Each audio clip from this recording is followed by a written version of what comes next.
እግዚአብሔር አምላክ የተመሰገነ ይሁን። የእግዚአብሔርን ቃል አነባለሁኝ። ሃሌሉያ። ዮሐንስ ወንጌል ምዕራፍ 1 ከቁጥር 19 ጀምሮ እንደዚህ ይላል። አይሁድም አንተ ማን ነህ ብለው ይጠይቁት ዘንድ ከኢየሩሳሌም ካህናትንና ሌዋውያንን በላኩበት ጊዜ የዮሐንስ ምስክርነት ይህ ነው። መሰከረ፣ አልካደምም። እኔ ክርስቶስ አይደለሁም ብሎ መሰከረ። እንኪያስ ማን ነህ? ኤልያስ ነህን ብለው ጠየቁት። አይደለሁም አለ። ነብዩ ነህን አሉት። አይደለሁም ብሎ መለሰ። እንኪያስ ማን ነህ? ለላኩን መልስ እንድንሰጥ ስለ ራስህ ምን ትላለህ አሉት። ስለ ራሳችሁ ዛሬ ምን ትላላችሁ? ዛሬ የምንካፈለው የእግዚአብሔር ቃል ማንነታችንን ከቃሉ ማወቅ የሚል ነው። ክብር ለእግዚአብሔር ይሁን። ፈውሳችሁ ቢሆን፣ ጤንነታችሁ ቢሆን፣ ብልጽግናችሁ ቢሆን፣ ህይወታችሁ ቢሆን በእግዚአብሔር ቃል ላይ ተመስርቷል። ክብር ለእግዚአብሔር ይሁን። ስለዚህ እንደዚህ ያለ ለጠየቁት ሰዎች ዮሐንስ እንደዚህ ያለ ቁጥር 23 ላይ እንደዚህ ያለ እርሱም አለ። ሃሌሉያ። ዛሬ በጌታ በኢየሱስ ስም ለጥያቄዎቻችሁ በጠቅላላ መልስ የምትሰጡት ከሁኔታ ተነስታችሁ አይደለም። ከእግዚአብሔር ቃል ላይ መልስ ትሰጣላችሁ። የእግዚአብሔር ቃል የሚላችሁን ናችሁ። አሜን ትላላችሁ ወገኖቼ። ክብር ለእግዚአብሔር ይሁን። ነብይ እንዳለን አሁን ሁኔታው የማያስጨበጭብ ሊሆን ይችላል። የምናየው ነገር የማያስጨው ነገር ሊሆን ይችላል። ነገር ግን አንድ ነገር እናምናለን። በእግዚአብሔር ላይ ቆመን የማይታየውን እያየን እግዚአብሔር እናመሰግናለን። መጽሐፍ ቅዱስ ሲናገር ከሚታየው ይልቅ የማይታየው የዘላለም እውነታ አለው ስለሚል ዛሬ በኢየሱስ ስም ከዘላለም እውነታ ጋር መገናኘት ይሆንላችኋል። ሕያው ከሆነ ከእግዚአብሔር ቃል ጋር መገናኘት ይሆንላችኋል። ስለዚህ እንደዚህ ያለ ነብዩ ሲጠየቅ ስለ ራሱ ሰዎች የሚሉትን አይደለም፣ ሁኔታ የሚለውን አይደለም። እንደዚህ ያለ እርሱም ነብዩ ኢሳይያስ እንዳለ እኔ አለ። ራሱን ከየት እንዳገኘው ታውቃላችሁ? ከቃሉ ላይ እንደዚህ አለ። እኔ አለ እናንተ የምትሉኝን አይደለሁም፣ ሁኔታ የሚለኝን አይደለም፣ ሰዎች የሚገምቱትን አይደለሁም። እንኪያስ አለ አንተ ማን ነህ ብለው በጠየቁት ጊዜ እርሱም ነብዩ ኢሳይያስ እንዳለ የጌታን መንገድ አቅኑ ብሎ በምድረ በዳ የሚጮው ሰው ድምፅ እኔ ነኝ አለ።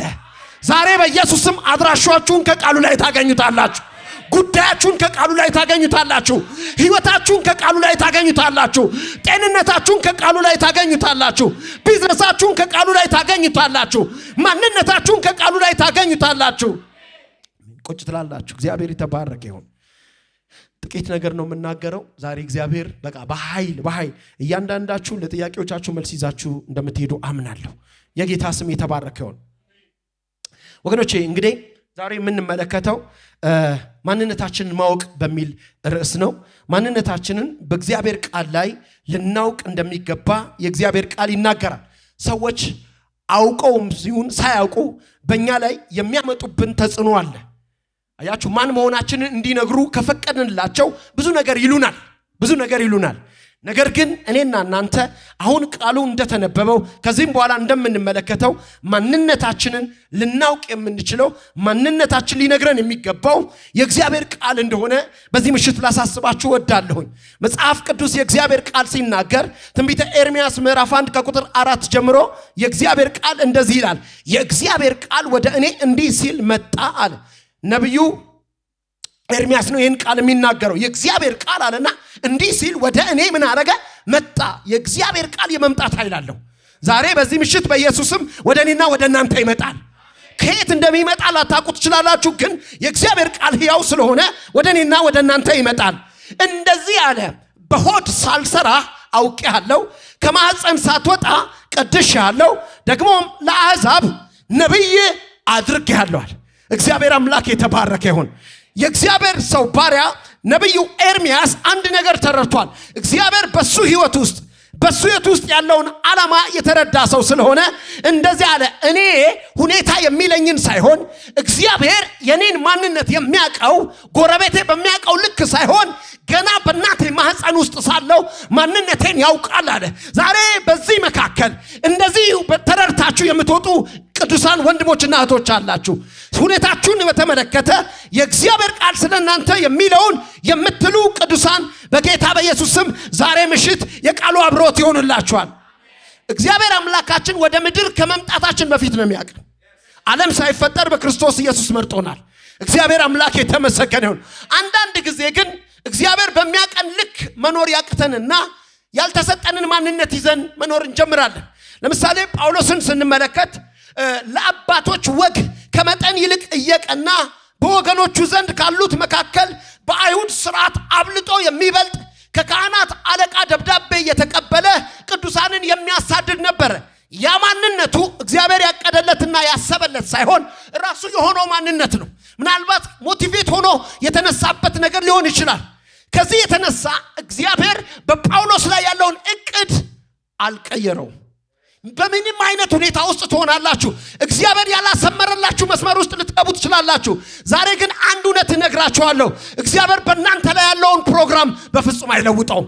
ወደ ትክክለኛው አቅጣጫ ያሮጣችኋል። ደግሞ ይሄ ቤት ለዚህ ነገር ትክክለኛ ስፍራ እንደሆነ በእግዚአብሔር ፊት ሆኜ እናገራለሁ። ለዚህ ነው እንኳን ወደ ሕያዋን ጉባኤ በሰላም መጣችሁ ያልኳችሁ። አንዳንድ ቦታዎች ትንቢት ይነገራሉ፣ አንዳንድ ቦታዎች ደግሞ ትንቢት ይፈጸማሉ። በኢየሱስም እግዚአብሔር የተናገራችሁ የሚፈጸምበት ምሽት ይሆናል። በኢየሱስም ይሆናል። በኢየሱስም ይሆናል። ጳውሎስ ሲገባው ጌታ ሲገናኘው እንደዚህ አለ፣ ነገር ግን በእናቴ ማህፀን ሳለሁ የለየኝ። ራሱን በሌላ ነገር ነበር የለየው። እግዚአብሔር ለሆነ ነገር ለይቶታል። እሱ ግን በሆነ ነገር ፑሽ ተደርጎ ለሆነ ነገር ተለይቶ ነበር። ዛሬ ግን እግዚአብሔር ምስክሬ ነው፣ እንደዚህ ይላችኋለሁ፣ እግዚአብሔር ካቀደላችሁ ዕቅድ ጋር መገናኘት ይሆንላችኋል። ከእግዚአብሔር ሐሳብ ጋር መገናኘት ይሆንላችኋል። ከእግዚአብሔር ኃይል ጋር መገናኘት ይሆንላችኋል። ወገኖቼ አንድ ነገር ልንገራችሁ፣ እግዚአብሔር ማንንም አቬሬጅ አድርጎ አልፈጠረም፣ ወይንም ግማሽ አድርጎ አልፈጠረም። ለዚህ ከፈለጋችሁ ሌላ መንፈሳዊ መገለጥ አያስፈልግም። ፋይዳ ልትመዘገቡ ከሄዳችሁ የራሳችሁን አሻራ ነው የምትሰጡት። የእናት አትሰጡም፣ የአባት አትሰጡም። ለመሰላችሁ ብቸኛ እናንተ በምድር ላይ ያላችሁት እናንተ ናችሁ። ጎዶሎ አድርጎ የፈጠረው ሰው የለም እግዚአብሔር። አሜን አሜን። መንግስት እንኳን አምኖበታል። ዛሬ ብቸኛ አሻራሽን የሚወስደው አሻራን የሚወስደው አንተ ብቻ ነህ በዚህ ምድር ላይ ያለ። ዲፕሊኬት የሆነ የለም። ስለዚህ በእኔና በእናንተ ህይወት ውስጥ እግዚአብሔር ሲፈጥረን በፐርፐዝ ነው የፈጠረን። የሆነ የተመሳሰለ ነገር አይደለም ያለው። ብቸኛ የሆነ ዓላማው በህይወታችሁ ዛሬ ይፈጸማል። በኢየሱስም ይፈጸማል። በኢየሱስም ዛሬ ይፈጸማል። በኢየሱስም ዛሬ ይፈጸማል። ወገኖቼ እናቶቻችንና አባቶቻችን ወልደውን በስጋ በምድር ላይ ብንመጣም ህይወትንና እስትንፋስን የሚሰጥ ግን እግዚአብሔር ነው። እግዚአብሔር ስለወለደን ነው ዛሬ እዚህ ያለ ነው። እግዚአብሔር ስለፈጠረን ነው ዛሬ እዚህ ያለ ነው። እግዚአብሔር ደግሞ ማንንም ግማሽ አድርጎ አይፈጥርም። ማንንም ግማሽ አድርጎ አይሰራም። ዛሬ በጌታ በኢየሱስም ብቸኛ የእግዚአብሔር ፍጥረት መሆናችሁን፣ ብቸኛ በዓላማ ወደዚህ ምድር መምጣታችሁን የምታውቁበትና ነገሮችን ትታችሁ እግዚአብሔር ካላችሁ ጋር የምትራመዱበት ምሽት ሆነላችሁ። በኢየሱስ ክርስቶስም ሆነላችሁ። ሪኮግናይዝ who you are፣ ማን መሆናችሁን ለይታችሁ የምታውቁበት። ክብር ለአባታችን ይሁን፣ ክብር ለአባታችን ይሁን። የጌታ ስም የተባረከ ይሁን። መጽሐፍ ቅዱሳችንን ስንመለከት የእግዚአብሔር ቃል ሲናገር እንደዚህ ይላል። መሳፍንት ምዕራፍ 6 ከቁጥር 1 ጀምሮ እንደዚህ የሚል ቃል እናገኛለን። የእስራኤል ልጆች ይላል፣ የእስራኤል ልጆች በእግዚአብሔር ፊት ክፉ ስራ ሰሩ። እግዚአብሔር በምድያም እጅ 7 ዓመት አሳልፎ ሰጣቸው። እግዚአብሔር በምድያም እጅ 7 ዓመት አሳልፎ ሰጣቸው። ከምን የተነሳ? ከክፉ ስራቸው የተነሳ። ግን እግዚአብሔር አንድ ነገር ይፈልጋል። ህዝቡ በንስሐም ቢሆን ለእርዳታም ቢሆን ተማሮም ቢሆን ወደ እግዚአብሔር ከጮኸ ሩሩ አምላክ አይደለ እግዚአብሔር። በድለኛል ብሎ እኮ የሚቆም አምላክ አይደለም። ክብር ለእግዚአብሔር ይሁን። ነብይ ሲናገር ዛሬ ቅንነት የእግዚአብሔርን ፊት ያሳያል አይደለ? ባሪያው ዳዊት እኔን ግን ስለ ቅንነቴ ምን አልከኝ አለ? ተቀበልከኝ። እግዚአብሔር የሚያየው ቅንነታችንን ነው። እግዚአብሔር የሚያየው ጩኸታችንን ነው። ልንሸነፍ እንችላለን በተለያየ አቅጣጫ። ዛሬ ማን ነው ወደ እግዚአብሔር የሚጮህ? እግዚአብሔር ድምፁን ይሰማል። የጮኸውን ድምፅ እግዚአብሔር ዛሬ ይሰማል። የጮኸውን ድምፅ እግዚአብሔር ዛሬ ይሰማል። ስለዚህ እግዚአብሔር በምድያም እጅ 7 ዓመት አሳልፎ ሰጣቸው። መሳፍንት 6:6 ላይ ስንመጣ ከምድያም የተነሳ እስራኤል እጅግ ተጠቁ፣ የእስራኤልም ልጆች ወደ እግዚአብሔር ጮሁ። የሆነ የሚያጫጩ ነገር አለ ወገኖቼ። የምንጮኸው ወደ ማመሰላችሁ ወደ እግዚአብሔር ነው። ወደሚሰማው ወደ እግዚአብሔር ጮሁ። እንዲህም ሆነ የእስራኤል ልጆች በምድያም ምክንያት ወደ እግዚአብሔር በጮሁ ጊዜ ምንድነው ዛሬ እያስጮኋችሁ ያለ? የእስራኤል ልጆች በምድያም ምክንያት ነው ወደ ማይጮሁት ወደ እግዚአብሔር እየጮሁ ያሉት። ዛሬ ቅዱሳን ወንድሞቼ እህቶቼ የሚያስጮኋችሁ ነገር ምንድነው? ጮህትን የሚሰማ እግዚአብሔር አለ። ስለዚህ እንደዚህ የሚል ቃል እናገኛለን። የእግዚአብሔር መልአክ እንዲህም ሆነ የእስራኤል ልጆች በምድያም ምክንያት ወደ እግዚአብሔር በጮሁ ጊዜ የእግዚአብሔር መልአክ መጥቶ በኦፍራ ባለችው ለኤዝራዊው በነበረችው በአድባር ዛፍ በታች ተቀምጦ ለነበረው ጌዲዮን ከምድያማውያን ለመሸሽ በወይን መጥመቂያ ውስጥ ስንዴ ይወቃ ነበረ። ቁጥር 12 ላይ የእግዚአብሔር መልአክ ለእርሱ ተገልጦ የእግዚአብሔር ዓላማው ከጩኸት ሰዎችን ማዳን ነው አይደለ? ግን ለላችሁ ፈርቶ ለሸሸው ሰው ለጌዲዮን ቀጥታ ዳይሬክት መጥቶ እኔ የእስራኤል ልጆች ጩኸት ስለሰማው ታድንልኛለህ አላለው። ያለው ነገር ምን እንደሆነ ታውቃላችሁ? እንደዚህ ነው ያለው። በፈራበት ሁኔታ አንተ ጽኑ ኃያል ሰው። ረከሞን የፈራችሁ ሰዎች ካላችሁ እግዚአብሔር እናንተን የሚላችሁ አንቺ ጽኑ ኃያል ሴት፣ አንተ ጽኑ ኃያል ሰው። ነገሩን ከማድረግ በፊት ከመገለባበጥ በፊት እግዚአብሔር ማንነትን እንዲያሳውቅ ይፈልጋልና ለጌዲዮን እንደዚህ ያለው አንተ ጽኑ ኃያል ሰው። የኛ ጽኑና ኃያልነታችን እግዚአብሔር ከኛ ጋር መሆኑ ብቻ ነው። ዘራችን አይደለም፣ ዕውቀታችን አይደለም፣ ቋንቋችን አይደለም፣ ምንም ነገር አይደለም። አንተ ጽኑ ኃያል ሰው እግዚአብሔር ካንተ ጋር ነው አለው። ጌዲዮን ስለራሱ የሚያውቀው ዕውቀት ምን መሰላችሁ? ፈሪ እንደሆነ፣ በምድያማውያን የተጠቃ እንደሆነ። እግዚአብሔር ደግሞ ስለ ጌዲዮን ያለው ዕውቀት አንድና አንድ ነገር ነው፣ ጽኑ እንደሆነ፣ ኃያል እንደሆነ፣ ብርቱ እንደሆነ። ወገኖቼ ጠላት እንዲኮንናችሁ አትፍቀዱለት። ጠላት ተስፋ እንዲያስቆርጣችሁ አትፍቀዱለት። ዛሬ እንደዚህ ይላችኋለሁ፣ ሁኔታችሁን እያያችሁ የምትፈሩ ሰዎች ካላችሁ የሰራዊት ጌታ እግዚአብሔር እንደዚህ ይላችኋል፣ እናንተ ጽኑ ኃያላን። ጌዲዮንም ጌታ ሆይ እግዚአብሔር ከኛ ጋር ከሆነ ይህ ነገር ሁሉ ለምን ደረሰብን? አባቶቻችንስ እግዚአብሔር ከግብፅ አውጥቶናል ብለው ይነግሩን የነበረው ተአምራት ወዴት አለ? አሁን ግን እግዚአብሔር ትቶናል፣ በምድያማን እጅ አሳልፎ ሰጥቶናል አለው። እግዚአብሔርም ወደ እርሱ ዘወር ብሎ እንደዚህ ያለው በዚህ በጉልበት ሄድ። ሃሌሉያ። ይኸውላችሁ በጉልበቱ የሚሄድ ሰው፣ በእግዚአብሔር ፊት የሚንበረከክ ሰው በሰው ፊት አይለምንም። አሜን ትሉኛላችሁ? በእግዚአብሔር ፊት የሚንበረከክ ሰው በሰው ፊት አይንበረከክም። በእግዚአብሔር ፊት የሚንበረከክ ሰው በሰው ፊት ደረቱን ነፍቶ ይቆማል። ዛሬ በኢየሱስ ስም የሚንበረከኩ ትውልድ ይነሳሉ። ዛሬ ተንበርክከው ጩኸታቸውን የሚያስመልሱ ትውልድ ይነሳሉ። በእግዚአብሔር ፊት ጮኸው ለጩኸታቸው መልስ የሚያገኙ ትውልድ ይነሳሉ። በኢየሱስ ክርስቶስም ደካማ እንደሆንሽ ለሚነግርሽ ነገር ሁሉ፣ ደካማ እንደሆንክ ለሚነግር ነገር ሁሉ ዛሬ አንድ ነገር አለ። በጉልበታችሁ ተንበርክካችሁ ኃያልነታችሁ ይገለጣል፣ ክብራችሁ ይገለጣል፣ ኃይላችሁ ይገለጣል፣ ሞገሳችሁ ይገለጣል። የዚህ ቤት መመኪያው አንድና አንድ ነገር ነው፣ መንበርከክ ነው። ሃሌሉያ። ክብር ለእግዚአብሔር ይሁን፣ ክብር ለአባታችን ይሁን። ጌዲዮን ስለራሱ የሚያውቀው ዕውቀት የተጠቃ ታናሽ ከወገኑ ምናምን ደረደረላቸው፣ ዘሩን ደረደረላቸው፣ ትራይብሱን ደረደረላቸው። ከምናሴ ወገን የተጠቃው ምናምን ኖ እግዚአብሔር ምናሴን አይደለም የሚያውቀው፣ አንተ ውስጥ ያለ ታላቅ ኃይል አለ እያለ ነው። ወገኖቼ ዛሬ ዘራችሁን፣ ትምህርታችሁን፣ ኳሊፊኬሽናችሁን አቁሙትና አንድ ነገር አስቡ። እኔ በጉልበቴ ከሄድኩኝ፣ እኔ በእግዚአብሔር ፊት ከተንበረከኩኝ እኔ ኃያል ሰው ነኝ። ዛሬ ሊጥላችሁ የመጣውን ነገር የምታሸንፉበት የጌታ ጸጋ በኢየሱስም በእናንተ ላይ ሆነ፣ በእናትሪቱ በኢየሱስም በእናንተ ላይ ሆነ።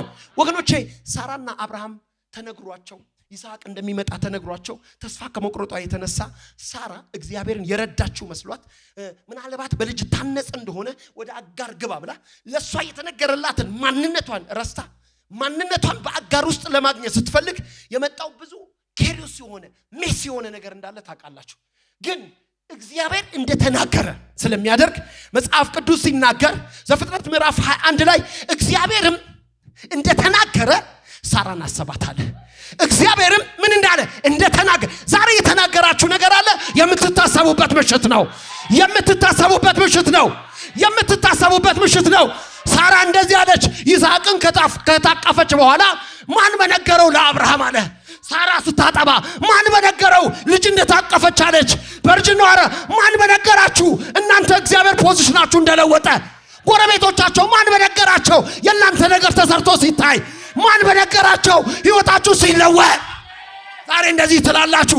ውድቀታችሁን በሚያዩ ሰዎች መካከል እግዚአብሔር ከፍ ከፍ ያደርጋችኋል። ወደ ከፍታችሁ መምጣት ይሆንላችኋል። ወደ ኃይላችሁ መምጣት ይሆንላችኋል። ማን በነገራቸው ያቺ የተጠላች ሴት እግዚአብሔር አክብሯት ዛሬ። ማን በነገራቸው ያቺ በሽተኛ የተባለች ሴት በጤንነት ተሞልታ ማን በነገራቸው? ውዳቄ የተባለች ሴት ከትቢያ ላይ ከአመድ ላይ እግዚአብሔር አንስቷት። ዛሬ ሪኮግናይዝ who you are ማን መሆናችሁን ከእግዚአብሔር ቃል ላይ ተም አሜን ትላላችሁ። የጌታ ስም የተባረከውን የጌታ ስም የተባረከውን መጽሐፍ ቅዱስ ሲናገር እንዴት ተናገረ? እግዚአብሔር ሳራን ምን አረጋ? አሰባት። ዛሬ ምሽት የምትታሰቡበት ምሽት ነው። የምትቆበኙበት ምሽት ነው። ያንዳንዶቻችሁ ዘመን አስቆጥሮ ሊሆን ይችላል። ብዙ ጊዜ ብዙ የፈጀ let me tell you something በምድር ላይ ብዙ የሚያስደንቁ ነገሮች አሉ። ለእግዚአብሔር ብትጠይቁት ማን ነው የከበረ ዋጋ ብትሉት ደክሲ ነው የሚላችሁ። አንድያ ልጁን እስኪሰጥ ድረስ ማንን ወዷል? አንቺን ወዷል። የተከፈለው ዋጋ ለተራራ አይደለም፣ ለወንዝ አይደለም። አሜን በል አንድ ሰው ያመነ ሰው። ላንቺ ዋጋ ተከፍሎልሻል። ላንተ ዋጋ ተከፍሎልሃል። እግዚአብሔር ከላይ ሆኖ ፈገግ ብሎ የሚያስበል ተራራና ወንዝ ምናምን አይደለም፣ አንቺ ነሽ። he created that in his own image in his likeness። ክብር ለእግዚአብሔር ይሁን። እና ምንድነው ወደ ዋና ሐሳቤ ልምጣ። ስለዚህ እግዚአብሔር ለሆነ ቦታ ሲመርጣችሁ አትከስሩም። ወደ መጨረሻው እየመጣው ነው። መጽሐፍ ቅዱስ ሲናገር እንደዚህ ይላል፣ አቤቱ መርምረኝ፣ መረመርከኝ አወከኝም። አንተ መቀመጤንና መነሳቴን አወቀ። ሐሳቤን ሁሉ ከሩቅ አስተዋልክ። ፍለጋዬንና ዕረፍቴን አንተ መረመርህ። መንገዶቼን ሁሉ ቀድመህ አወቅህ ካለ በኋላ መዝሙረኛው ዳዊት በመዝሙር 139 ቁጥር 14 ላይ እንደዚህ ያለ ግሩምና ድንቅ ሆኜ ተፈጥሬያለሁ። It's not talking about ስለ አፍንጫ መሰርከክ ምናምን አይደለም። ግሩምና ድንቅ ሆኜ ተፈጥሬያለሁ። ኢን ሴንስ እግዚአብሔር ፕሮግራም ያደረገው ግሩምና ድንቅ የሆነ ፕሮግራም በእያንዳንዳችሁ ውስጥ አለ። እውነቴን ነው የምነግራችሁ። አሁን እየሆናችሁ ያለሁት ኧረ ፓስተር የምትለው ነገር ህይወቴን እኮ አላወቅም ብትሉኝ እናንተ የሄዳችሁበት መንገድ እንጂ እግዚአብሔር በእናንተ ህይወት ውስጥ ያለው ግሩምና ድንቅ የሆነ ሐሳብ አለው። ክብር ለእግዚአብሔር ይሁን፣ ክብር ለአባታችን ይሁን። እንደዚህ አለ፣ እኔ በስውር በተሰራው ጊዜ አካሌም በምድር ታች በተሰራ ጊዜ አጥንቶቼ ካንተ አልተሰወሩም። ያልተሰራ አካሌን ማይ ጋድ ያልተሰራ አካሌን አይኖች አዩ። እናንተ ይኸውላችሁ ጨዋ ስትሆኑ ረጅም ቀሚስ ስትለብሱ አይደለም ጌታ ያያችሁ። ያልተሰራ አካሌን አይኖች አዩ። የተፈጠሩ ቀኖች አንድስ እንኳን ሳይቀሩ በመጽሐፍት ተጻፈዋል። ስለዚህ ወረድ ይልና 17 ላይ አቤቱ አለ ሐሳቦች በእኔ ዘንድ እንደምን እጅግ የተከበሩ ናቸው። አንድ ሰው አጠገብ ያለው ሰው ነካርግና እግዚአብሔር የከበረ ሐሳብ አለው በልባካችሁ። ጮክ ብላችሁ እግዚአብሔር የከበረ ሐሳብ አለው በልሲ። ሲናገር ደግሞ እንደዚህ አለ ብቆጥራቸው አለ ከአሸዋ ይልቅ ይበዛል።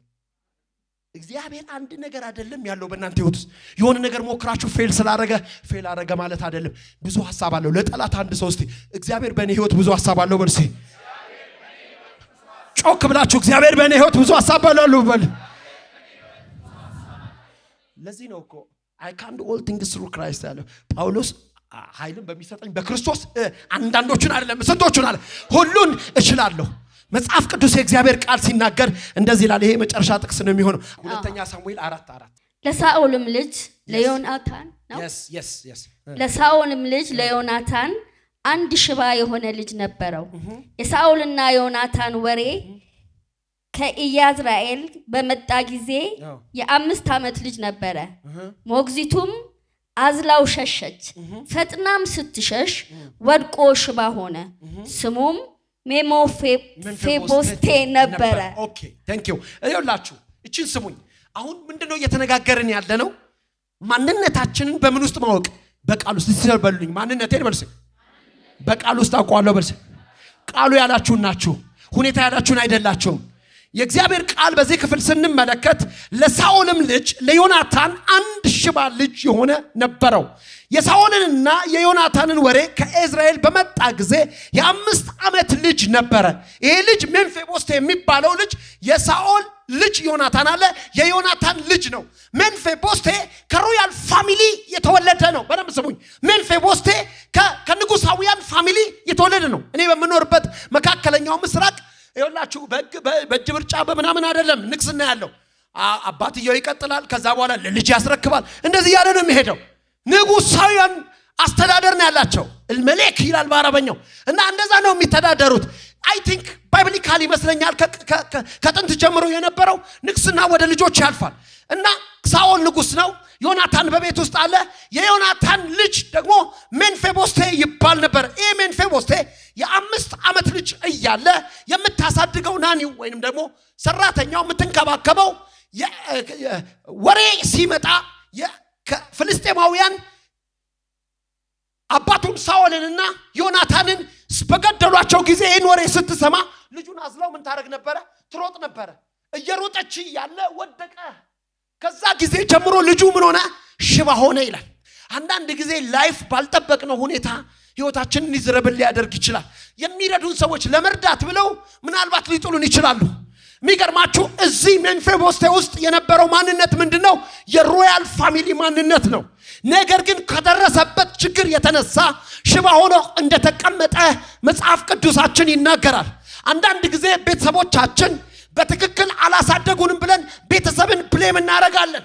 ወገኖቼ አንድ ነገር ልንገራችሁ፣ እነሱንም እኮ የሚረዳቸው ሰው ስላልነበረ ነው ነገሮቻችን ያላሟሉልን። እኛ አንዳንድ ጊዜ ልጆች አለን አይደለ? እኛ ባደግንበት አይደለም ልጆቻችን ያደጉት።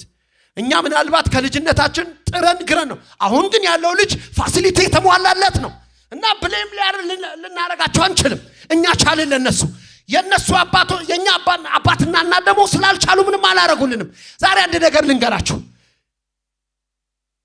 ከእንደዚህ አይነት ቤተሰብ ስለመጣው ነው እድሌ እንደዚህ ሆኖ የምትሉ ሰዎች ካላችሁ ፎርጌት ኢት። አሁን ወደ እግዚአብሔር ቃል ተመለሱና ትክክለኛ ማንነታችሁን ፈልጉት። እግዚአብሔር ምስክሬ ነው። ዛሬ በዚህ ምሽት ቤተሰቦቻችሁን ብሌም አታረጉም። ከእግዚአብሔር እቅድ ጋር መገናኘት ይሆንላችሁ። አሜን ትላላችሁ። ይህ ሰው ሽባ ነበር ይላል መጽሐፍ ቅዱስ ሲናገር። ይታያችሁ ሮያል ማንነት የነበረው ሰው ነው። ሁለተኛ ሳሙኤል ምዕራፍ 9 ከቁጥር 1 ጀምሮ ግን ሲናገር እንደዚህ ይላል።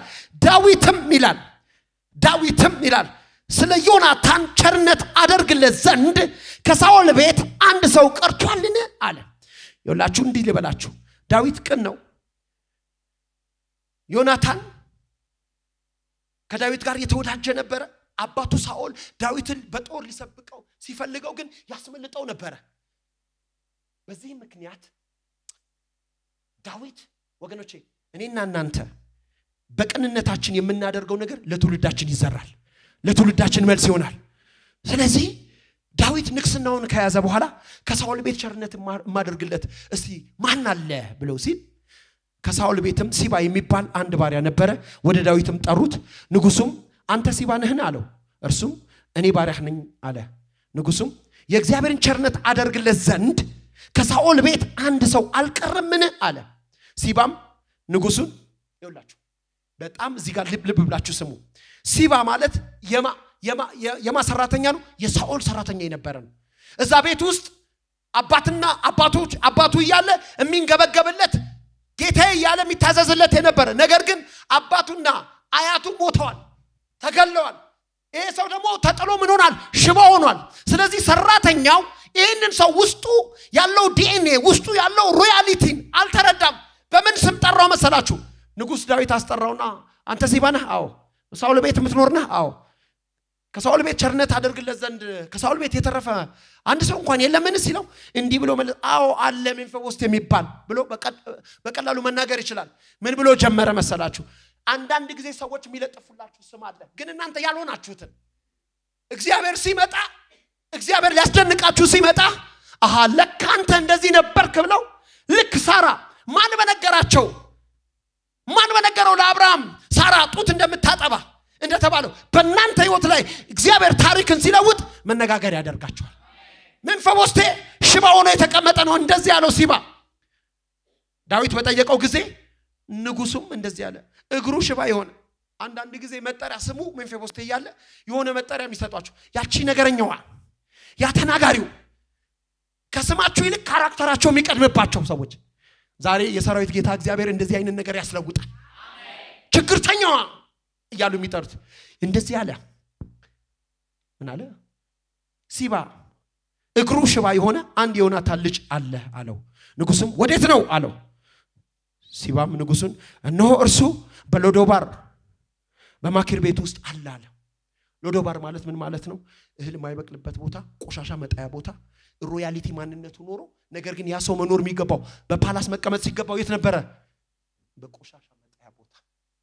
ወገኖች አንድ ነገር ልንገራችሁ፣ ብቻ ዘራችሁን ውስጣችሁ ያለውን ነገር ወቁት። እግዚአብሔር ከዛ ቦታ የሚያነሳበት ዘመን ይመጣል። ሲባ ያሰበው ነገር ምን እንደሆነ ታውቃላችሁ? አይ በቃ ጨረሰን። ምክንያቱም አያትየው ለዳዊት ጠላት ነበረ፣ ሊገለው ይፈልገው ነበር። አሁን ዘመን ጠብቆ ሊያስጨርሰን ነው ብሎ ነበር የሚያስበው። ነገር ግን ንጉሥ ዳዊት ሰዎችን ስላከ፣ ሰረገላ ላከ። ማንን ለማንሳት? ሜምፊቦስቴን ለማንሳት። ከየት ለማንሳት? ከወደቀበት ቦታ ለማንሳት። ወዴት ለማምጣት? ወደ ፓላስ ለማምጣት። ዛሬ አንድ ነገር ልነግራችሁ ፈልጋለሁ። በጌታ በኢየሱስ ክርስቶስም የፖዚሽን ለውጥ ይሆናል። በኢየሱስም ይሆናል። በኢየሱስም ይሆናል። ራሱ ሜምፊቦስቴ እንኳን የነበረው ማንነት ምን እንደሆነ ታውቃላችሁ? ሮያል የሆነ ማንነት በውስጡ እያለ ግን ሽባ እንደሆነ ራሱን ምን ብሎ እንደጠራ ታውቃላችሁ? ውሻ። በዳዊት ፊት እንደዚህ ያለው ፈጠን ብዬ ነው የምነግራችሁ። ወዴት ነው አለው። ሲባም እነሆ እርሱ በሎዶባር በማኪር ቤት ውስጥ አለ አለው። ስለዚህም ሜምፊቦስቴ ሎዶባር ተቀመጠ። ወገኖቼ አንድ ነገር ልንገራችሁ። ንጉሱም ዳዊት ልኮ ከሎዶባር ከማኪር ቤት አስመጣው። የሳኦልም ልጅ ዮናታን ልጁ ሜምፊቦስቴ ወደ ዳዊት መጣ። በግንባሩም ወድቆ እጅ ነሳ። ዳዊት ሲያስመጣው ለንግስና ኮን ያስመጣው። ዳዊት ሲያስመጣው አብሮ ከገበታ እንዲበላ ኮን ያስመጣው። ዳዊት ሲያስመጣው ግን እንደዚህ አለ፣ እጅ ነሳና ወደቀና እንደዚህ አለ። ወገኖቼ በግንባሩ ወድቆ እጅ ነሳ። ዳዊትም ሜምፊቦስቴ ሆይ አለ። እርሱም እነሆኝ ባሪያህ አለ። ዳዊትም ስለ አባትህ ስለ ዮናታን ቸርነትን ፈጽሜ አድርግልሃለሁና አትፍራ፣ የአባትህንም የሳኦልን ምድር ሁሉ እመልስልሃለሁ፣ አንተም ሁልጊዜ ከገበታዬ በታች እንጀራ ትበላለህ አለው። እርሱም እንደዚህ አለ። እርሱም ሮያሊ ማንነት እያለው ቁጥር 8 ላይ እንደዚህ አለ፣ የሞተ ውሻ ወደ መመስል ወደ እኔ ምን አለ? የሞተ ውሻ ወደ መመስል ወደ እኔ የተመለከትክ እኔ ባሪያህ ምንድነኝ? አሁን የሞተ ውሻ ያለው ሜምፊቦስቴ ራሱን በራሱ እንጂ ዳዊት ስለ ሜምፊቦስቴ የሚያስበው ምንድነው? አንተ እኮ የንጉስ ፋሚሊ ነበርክ፣ የሚገባ ቦታ ይሄ አይደለም። ከዛሬ በኋላ አንተ ከማጋ ትሆናለህ አለ። ከኔ ጋር ትሆናለህ አለ። ከገበታዬ ትበላለህ አለ። አያ ከነ ሰለሞን ከኔ ልጆች እንደ አንዱ ትቆጠራለህ አለ። this is not your place አለው። ሎዶባር ያንተ ቦታ አይደለም አለው። ቆሻሻ መጣያ ያንተ ቦታ አይደለም አለ። ነገሮች የማያበቅሉበት ቦታ ያንተ ቦታ አይደለም አለ። ስለዚህ ሲባን ጠራውና እንደዚህ አለው። ሲባ 20 ባሪያዎች 15 ልጆች ነበሩ። 20 እና 15 35 እነዚህ ሁሉ እያረሱ ያምጡና ለዚህ ሰው ይስጡታል። እሱ ግን አለ ከሚታረሰው አይደለም ከኔ ገበታ ይበላል። ዛሬ ከእግዚአብሔር ገበታ ትበላላችሁ። እውነቴን ነው፣ እግዚአብሔር ምስክሬ ነው። ትበላላችሁ። በገበታው ላይ ፈውስ አለ። በገበታው ላይ ጤንነት አለ። በገበታው ላይ ህይወት አለ። ኧረ አሜን የሚል ሰው አንድ ሰው በኢየሱስ ስም ትበላላችሁ። በኢየሱስ ስም ትበላላችሁ። አድራሻችሁ ያ አይደለም። አድራሻችሁ ያ አይደለም። በኢየሱስ ስም ያ አይደለም። ዛሬ ይኸውላችሁ አንድ ነገር ልላችሁ ፈልጋለሁ። በኢየሱስ ክርስቶስ ፈውስ እናንተ ነው። እንጸልያለን። እግዚአብሔር ምስክሬ ነው። የሚያልፍ ኃይል አለ። ለምን መሰላችሁ? የምትፈወሱት እግዚአብሔር ስላሳዘናችሁ አይደለም። አንድያ ልጁን አሳልፎ በሰጠ ጊዜ አንቺ እንድትፈወሺ ነው። ኧረ አሜን ትላላችሁ።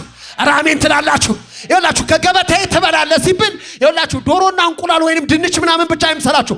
መለኮታዊ የሆነ ነገር አለ። አንተ ሁል ጊዜ ከኔ ጋር ትቀመጣለህ አለ። ራትን ከኔ ጋር ትበላለህ አለ። የሰራዊት ጌታ እግዚአብሔር ዛሬ ፈውስን ያጠግባቸዋል። በኢየሱስም ያጠግባቸዋል። ጤንነትን ያጠግባቸዋል።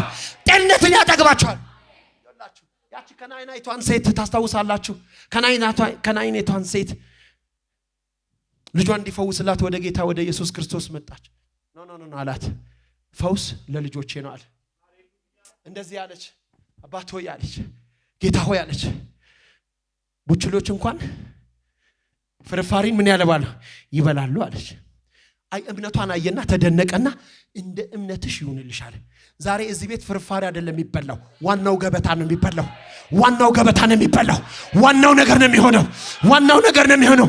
ጤንነታችሁን አስመልክቶ ከእግዚአብሔር ቃል ውስጥ ታገኙታላችሁ።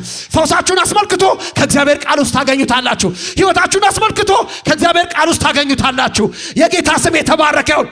ትክክለኛ ፖዚሽናችሁን ይዛችሁ ትሄዳላችሁ። ጌታ ሆይ ምንድነው የኔ ነገር የምትሉ ለጥያቄዎቻችሁ መልሳለሁ። እግዚአብሔር ለጥያቄዎቻችሁ መልሳለሁ። ለጥያቄዎቻችሁ መልሳለሁ። ኢቭን ጌታችን ኢየሱስ ክርስቶስ እንኳን ስለራሱ በተጠየቀ ጊዜ መጽሐፍ ቅዱስ ሲናገር እንደዚህ አለ። የነብዩን የኢሳያስን መጽሐፍ ሰጡት አለ። መጽሐፉን በተረተረ ጊዜ እንደዚህ አለ፣ የጌታ መንፈስ በእኔ ላይ ነው አለ። ለድሆች ወንጌልን ሰብክ ዘንድ ቀብቶኛል አለ። ለታሰሩት አለ መፈታት አለ። ለዕውሮች ማየት አለ ሰብክ ዘንድ አለ። ኧረ ክብር ለእግዚአብሔር ይሁን። የተጠቁትን ነፃ አውጣ ዘንድ። ዛሬ ጥቃት የለም፣ ነፃ መውጣት ይሆናል። ነፃ መውጣት ይሆናል። ከጌታ የተነሳ ነፃ መውጣት ይሆናል። የተጠቁትንም ነፃ አውጣ ዘንድ የተወደደችውን ማይ ጋድ የተወደደ ጊዜ የሚባል እንዳለ ሁሉ የፍርድ ጊዜ የሚባላል። ዛሬ በተወደደ ጊዜ የተሰማችሁ ሰዎች አላችሁ። እግዚአብሔር አቅጣጫችሁ ሊለውጠው የፈለገ ብዙ ሰዎች እንዳላችሁ ይሰማኛል። ልንገራችሁ ዛሬ በዚህ ምሽት ሰዎች የሚሏችሁን አይደላችሁም። ጎረቤት የሚላችሁን አይደላችሁም። ኢኮኖሚ የሚላችሁን አይደላችሁም። የእግዚአብሔር ቃል ስለ እናንተ አስመልክቶ የሚላችሁን ያንን እናንተ ናችሁ። አንድ ሰው ዛሬ ይወቅበት። እኔ ለካ እግዚአብሔር የሚለኝ ነኝ የሚል ትውልድ ዛሬ በኢየሱስ ስም ይነሳል። ዛሬ በኢየሱስ ስም ይነሳል። መጽሐፉን በሰጡት ጊዜ በተረተረ ጊዜ ስለ ራሱ የተጻፈበትን ይላችሁ ዮሐንስ አንተ ማን ነህ ባሉት ጊዜ ስለ ራሱ የተጻፈበትን ከየት አገኘ? ከቃሉ ላይ። ኢየሱስ አንተ ማን ነህ ባሉት ጊዜ ደግሞ ስለ ራሱ ምን እንደሆነ ለምን ፐርፐዝ እንደሚመጣ መጽሐፉን ሰጡት። ከዛ በኋላ ይቃል አለ። አነበበና ጨረሰና ይቃል አለ። በጆሮአችሁ ዛሬ ተፈጸመ አለ። ዛሬ የእግዚአብሔር ቃል ሕያው የሆነው ቃል ስለ እናንተ አስመልክቶ እያንዳንዳችሁ ታሪካችሁን የተመለከቱ እዚህ ውስጥ አለ። ደህንነታችሁ እዚህ ውስጥ አለ። ፈውሳችሁ እዚህ ውስጥ አለ። ጤንነታችሁ እዚህ ውስጥ አለ። በጌታ በኢየሱስ ክርስቶስም ከፈውሳችሁ ጋር መገናኘት ሆነላችሁ። በኢየሱስም መገናኘት ሆነላችሁ። ዛሬ እንደዚህ ልበላችሁ የመጨረሻ ፍጥረት ይላል የእግዚአብሔር ልጆች መገለጥ በናፍቆት ይጠባበቃል። እውነቴን ነው የምላችሁ እንደንት እንደሆነ የሆነ ዘር ወክላችሁ እንድትቆሙ አይደለም የምፈልገው። የእግዚአብሔርን ሰማዩን ዘር ወክላችሁ እንድትቆሙ ፈልጋለሁ። የእግዚአብሔር ነገር ዛሬ ይለቀቃል። ዛሬ ፈውስ ይሆናል። ዛሬ ፈውስ ይሆናል። ዛሬ ፈውስ ይሆናል። ይህን አገልግሎት ለመደገፍ ከስር ባስቀምጥ ነው የባንክ አካውንት እንድትጠቀሙና የወንጌልን ስራ አብራችሁን እንድትሰሩ እያለን ዩቲዩብ ቻናላችንን ሰብስክራይብ በማድረግ ፌስቡክ፣ ኢንስታግራም እና ቲክቶክ አካውንታችንን ፎሎ በማድረግ የጌታን ስራ እንድትደግፉ ጥሪ እናቀርብላችኋለን። ለበለጠ መረጃ በእነዚህ ስልኮች ተጠቅመው ይደውሉ። ተባረኩ።